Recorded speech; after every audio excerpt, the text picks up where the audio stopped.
Let's get the view from this side of the pond. We're joined by our Brussels correspondent, Anchal, Vohra. Anchal, the meeting happened late night European time, but I'm assuming there would have been lots of phone lines buzzing. And tell us, can you give us a sense of who's been talking to whom, what kind of diplomacy has been playing out behind the scenes?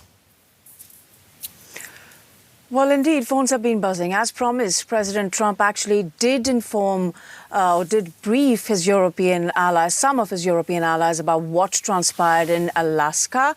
He is believed to have called not just the EU Commission President Ursula von der Leyen, and we can confirm that, but also several other European heads of state, including the German Chancellor, the French President, the British Prime Minister, and the Polish Prime Minister, amongst others. Now, after this, the European leaders have had a call amongst themselves to discuss how they should be moving forward. And an unusual discussion between the ambassadors of all of the EU member states, that's 27 states, was organized early this morning. What has come out is a joint statement, and this joint statement essentially focuses on the promise by President Trump that there will be some kind of security guarantees on the ground to monitor whatever peace deal in the end is agreed upon. The European allies have again said that they will be very keen to play a role and talked about a coalition of the willing, that is essentially a grouping of 30 countries. Many of these countries are EU member states, and they want to put boots on the ground in some form in Ukraine to monitor whatever future peace deal is agreed upon. But they need American air cover. It remains to be seen whether the US president has categorically mentioned any such security guarantee or not. But there are two other critical parts of this joint statement, and I'll quote, no limitations should be placed on Ukraine's armed forces or on its cooperation with third countries, and Russia cannot have a veto against Ukraine's pathway to EU and NATO. Now, this is critical because is Putin going to accept continued cooperation between the Europeans and the Ukrainians when it comes to defense? He's always said that's one of his main reasons that he's gone to war with the country. Now, secondly, NATO. Will President Trump accept Ukraine's inclusion in NATO? And particularly on the latter, Ukraine's inclusion in NATO, is this a principled stand by the European allies that they've listed out in the joint statement, or a realistic one? Now, this conversation is going to continue to happen over the next few days. Meanwhile, Hungarian Prime Minister Viktor Orban praised the summit. He called it, he said the world is a safer place now. I suppose his take wouldn't be a surprise. Well, definitely not. What he's trying to say is, in Europe, there has been, of course, concern broadly over war. Europeans are largely anti-war. So a lot of politicians, for their own gain, sometimes, they pop up and they say they're pro-peace and hence there should be no war, not really looking at the reasons of this, of European engagement in this war, which essentially is Russia had invaded Ukraine, a sovereign state. What Mr. Orban is trying to do is what he always tries to do. He is a Russia sympathizer, a supporter of President Putin, and he's also trying to cozy up to President Trump. He's been ignored lately by President Trump, and from my conversations with analysts, it seems he's just trying to be relevant again.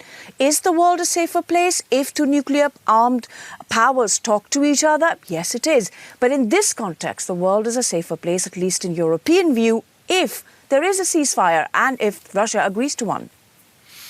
And how far away is a trilateral meeting between US, Russia and Ukraine? So that's an interesting question as well. Now, before this meeting in Alaska, French President Emmanuel Macron had said there should be a trilateral and it should be on neutral ground somewhere in Europe. But there is a problem, and the problem is that the ICC has issued a warrant against the Russian president on allegations of alleged war crimes. So can he actually fly to a country? Is there a remaining neutral European country left that would say, I'm going to ignore the ICC warrant and let the President Putin travel to Europe? On the other hand, Russian President himself, at the end of that meeting, that press conference with President Trump, he seems to have suggested the next meeting should happen in Moscow. And President Trump didn't rule that out. However, in the joint statement, Europeans seem to have indicated that they will facilitate a trilateral. So does that mean it could actually be still in Europe, somewhere, perhaps Switzerland? These details will also emerge over the next few days. Okay. DW's Anchal, Vohra in Brussels. Thank you. And now to unpack the political ramifications from a European perspective, I'm joined in the studio by our chief political editor, Michaela Küfner. Michaela, Trump has informed European leaders, as far as I understand, including Germany's Chancellor Friedrich Merz, about this meeting in Alaska. Any reactions? Yes, we did see the Europeans consult after there was first a phone call between Donald Trump and Volodymyr Zelensky. Then they brought in the Europeans, and then the Europeans only spoke amongst themselves afterwards and then came out with a statement, first of all, welcoming that Donald Trump was taking the initiative. At the same time, it was very much about security guarantees. There was some interpretation in there. The Europeans were, and I quote, welcoming the fact that US President Donald Trump had agreed to provide security guarantees. I think that is a matter of interpretation, whether he will actually de facto do that and to which extent.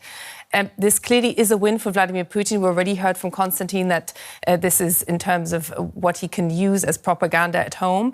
But most importantly, Donald Trump dropped the whole idea of having a ceasefire as a precondition for negotiations. In fact, it looks like some kind of agreement or headway has been made, which he wants to discuss with Volodymyr Zelensky. Until Donald Trump actually arrived in Alaska, his people were still briefing the US press saying that this was not a negotiation, that it was just a conversation. But now this is moving very fast, and this will see the Europeans potentially break their own word. We saw Friedrich Merz, the German Chancellor, stress that changing borders by force is not acceptable, that legal recognition of any territory that Russia might get in whatever deal was not on the cards. Well, this could actually change very fast if Donald Trump pressurizes Volodymyr Zelensky to agree to something, to giving up some territory, which Volodymyr Zelensky insists he cannot do constitutionally. So this will be a key meeting on Monday between the US president and the Ukrainian president. Now, Merz has also spontaneously convened a cabinet meeting. What do you know about that? Yes, he essentially briefed his own cabinet about the outcome, both of the debriefing with Donald Trump and Volodymyr Zelensky, but also the European partners. So he was bringing his own government on the same page. He's in a coalition with the Social Democrats, who are seen as being more understanding, let's say, of the Russian side in the past. But this really is big global politics. Friedrich Merz will have to explain to his own coalition, but he doesn't really need them to co-decide with him whatever step he might take next. But Germany, of course, being the increasingly key player in rounding up European support and creating European unity. But the question is unity on what? And will it last? Will the firm stance that the Europeans took ahead of this key meeting on Friday between Trump and Putin actually still stand once we learn what Donald Trump agreed with Putin behind closed doors? Now, what are the next steps then from Merz and the other EU leaders, and who are the possible detractors? Well, at this moment in time, they're not able to act, and that is part of the problem. They can only react to the next step Donald Trump takes. And him having dropped the whole concept of having a ceasefire first, of not having pushed for a ceasefire with the Russian president, that is a huge problem for the Europeans and for Ukraine. And here they will have to take a very careful consideration what they say next, because the Europeans need American security guarantees just as much as the Ukrainians need them. Our chief political editor, Michaela Küfner there. Thank you very much, Michaela.